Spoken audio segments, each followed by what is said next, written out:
Ble! Yes! Oh, isyong Ann Curtis pa rin. Pagsasama-samahin na natin kasi bago pa bumalik ng bansa sa bago pa bumalik ng bansa si Ann, talagang pinagtatanggol na siya ng bonggang-bongga ng kanyang kapatid na si Jasmine Smith Curtis. Curtis Smith, balik na tuloy ako.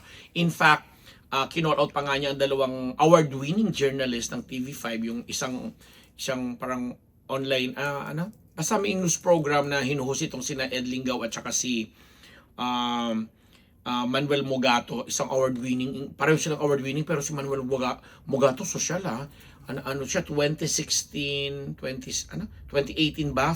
Pulitzer award-winning journalist siya, di ba? Pulitzer, ang taray niya, no? But anyway, doon kasi sa pinag-uusapang interview, nung immediately after pumutok itong issue, kinausap nung itong dalawang journalist na ito, si Congressman Bong Suntay. Tapos, in the course of their interview, parang natatawa sila or tinatawanan nila yung mga naging sagot itong congressman. Kasi alam mo naman, may epal talaga. Oh, I'm sorry, gagamitin ko yung salitang epal. Kasi masyadong pamacho ang dating na parang compliment pa kay Ann Curtis yung statement niya, bla bla bla bla. Tapos naninindigan daw siya doon sa sinabi niya na ano yun? Yung tungkol nga doon sa usapin na may desire, may urge or something. Hindi urge ang ginamit na word, it's desire, at may nag-init sa katawan niya something. Napanood pala ito ni Jasmine at nag-comment nga siya na bakit natatawa daw or bakit tumatawa daw yung dalawang anchors. Wala daw ko yung pinagkaiba kay Suntay. Yun ang pinost niya na nabasa nga nito ni Ed Lingaw, na sinagot naman syempre ni Ed na anong tawag dito, na sinagot naman ito ni Ed na sa kanyang Facebook account na pinapaliwanag niya na sabi wala kaming pinagkaiba. Sabi niya, I seriously don't think we have the same threshold for fear. At yung isa naman dyan na lahat na lang ng bagay ipiframe na kasi lahat kayo ay lalaki at kung may babae man ay token lamang. Sabi pa niya dito, you unfortunately give feminism a bad name. You make an issue over the fact that we two men interviewed Suntay, thus giving him a platform. Perhaps you would have preferred that we not question him and just take pot shots from the sidelines like everyone else, ? Diba? Or since you are so hung up over gender roles, perhaps we should have just waited for a female anchor to be available to do the interview ? Again, maliwanag naman yung naging punto at binalanse, although actually nagkaroon pa nga ng parang backlash dito kay Jasmine Curtis kasi parang sinasabi niya masyado naman yata napaka-righteous na ito, na consider na bilang actress din naman daw at nagpapasexy din naman daw si Jasmine. Parang hindi niya daw parang hindi binigyan ng halaga yung ginagawa ng mga journalist na binabalansin naman nila, at maaaring sabi nga ng mga netizen, yung naging reaction na kunwari tumatawa-tawa, sarcasm, parang yun ang pagpapakita nila ng disgust at yung tawag na parang disappointment doon sa mga naging sagot. Kasi may gano'n naman, kaysa naman daw sabihin pang ang tawag harap-harapang boljakin, hindi naman daw gano'n kasi ang dating ng programa. Although yung mga ibang anchors naman, ang mga babae na nag-interview din sa kanya, kagaya ni Karen Davila, talagang binuboljak siya kasi siyempre nga magkaiba yung take, magkaiba yung atake. So hindi na tayo magde-dwell sa ganung issue kasi finally naglabas na rin ng statement yung Viva. Ang tindi nung inilabas na statement ng Viva regarding the issue, kasi nga po ang Viva ang namamahala ng karir ni Ann, at naging statement nila, babasahin ko, sabi ng Viva rito, first, we thank the fans, fellow artists, and all netizens who have shared messages of support for Ann. It was inappropriate to use her good name just to drive a point that does not involve her as a private citizen or as a public personality. Regardless of the intent, purpose, or motivation, we denounce the repulsive comments that mentioned Ann. Such statements have no place in any forum, normalizes misogyny, and serves to do or to undo decades of progress in the empowerment of women everywhere. It is unfortunate that even in this day and age, there is still a need for this to remember, or for this reminder. We urge everyone, especially your honorable public officials, to be more respectful and cognizant of their actions. Ang ganda nun. Nakakaloka. At syempre, maraming pumuri sa agad-agad na statement na ginawa ng Viva. Pero since, sabi nga natin nung una nating episode dito, bumalik na ng bansa sina Ann kasama ang pamilya niya, kanyang asawa at ang anak from Oman at mga iba pang relatives yata na nakasabay nila sa isang parang may gathering or mayroon silang event.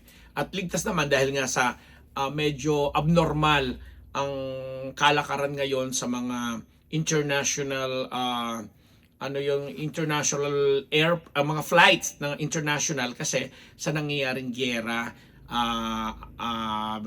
between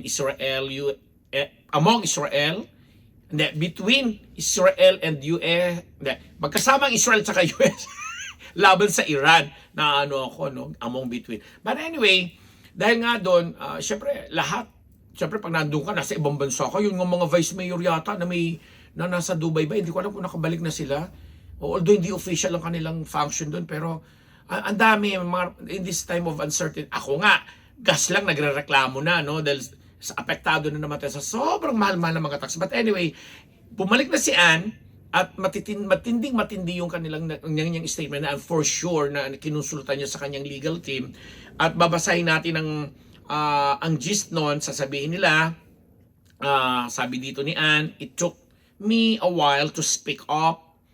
I was focused on what mattered most, being reunited with my family who were stranded in the Middle East and getting home safely. I am home now, and now I'm ready to say what needs to be said. Not for revenge or drama, but because remaining silent would be wrong for me and for every woman watching. By now, many of you have heard the remarks made by Mr. Bong Suntay, a vulgar, sexualized analogy. My name disgustingly used without my consent in the wrong context, and more importantly, without an ounce of respect." Dito sinasabi niya talagang inisa-isa niya yung mga puntos, at sabi nga niya dito sa bandang huli ng kanyang statement, mahaba 8-part na statement ni Ann, sinasabi niya na hindi rin niya ito palalampasin, kailangan gumawa rin siya ng kapakanan kasi bilang may pamilya at bilang isang babae, kumbaga nabahiran nga.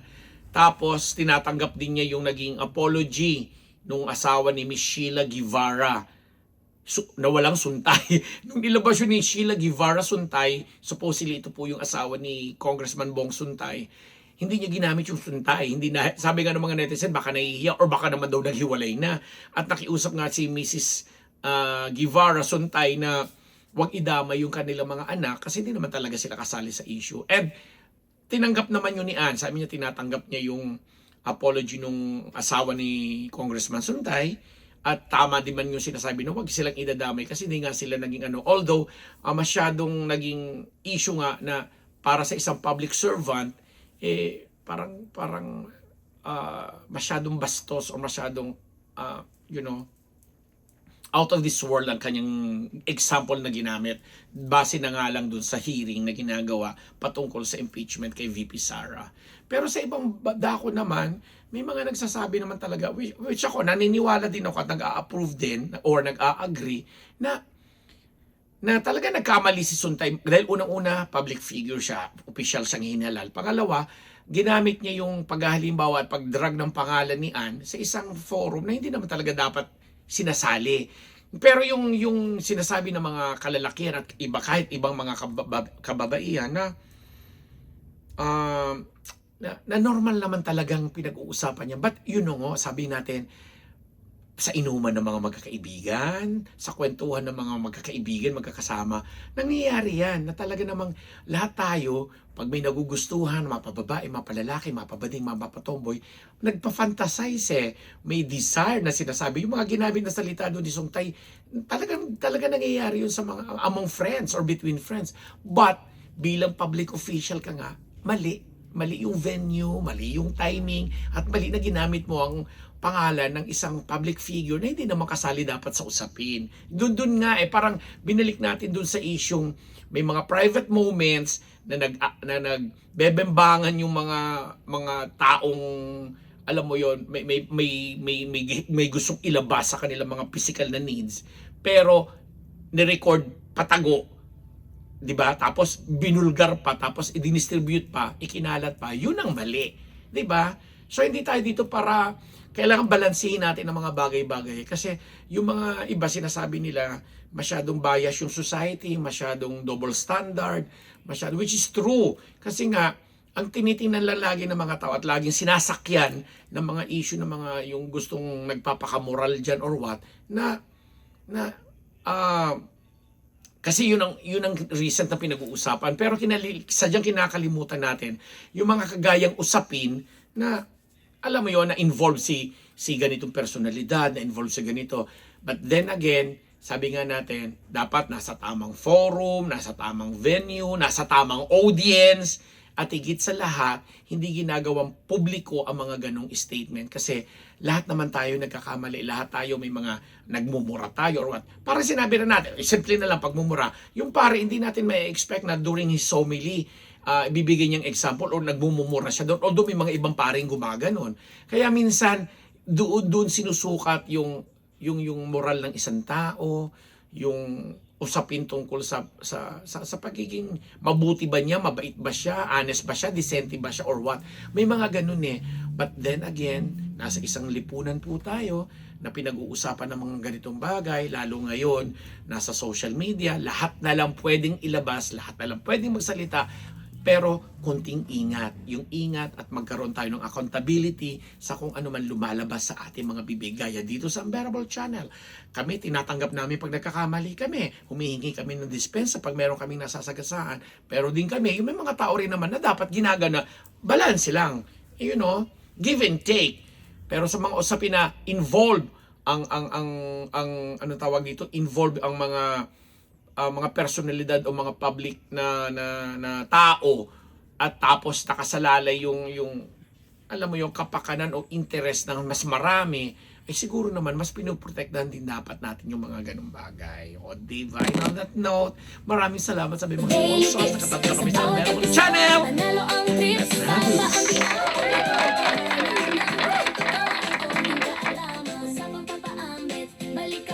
Sabi ko na talaga, maturog ka na naman.